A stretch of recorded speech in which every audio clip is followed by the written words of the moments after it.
took the home of the spirit quartz. Now what I find interesting about this form, now at this deposit we have various colors. From a color point of view, we have here almost a yellowishness, which would be tiny inclusions of hematite cum goethite trapped inside quartz. What interests me on this particular one is the scepter head over here. Just see if we can focus in. Okay, let me see if I can get the color out. That's a little bit overexposed, but I'll show you there. You see, it's almost like a scepter. So you have the thinner pillar at the bottom, the crystal on top. We go around like that. So from a form point of view, this is a very interesting piece, although it's not a very colorful specimen.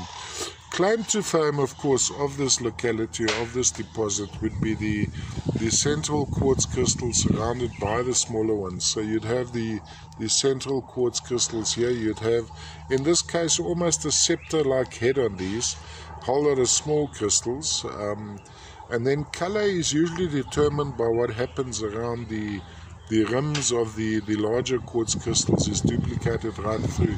In this case, maybe a little bit of yellowishness, which leads me to believe goethite in stages of oxidation. Now, often we've had pyrite as inclusions in these as well. So you'd have pyrite, which loses its sulfur, turning into hematite, which again loses some of its oxygen, turning into goethite. This is my take. Look, I'm no geologist, but this would be my take on the matter. All from the home of the spirit quartz, Hoek, South Africa. Let's give it one more turn for perspective.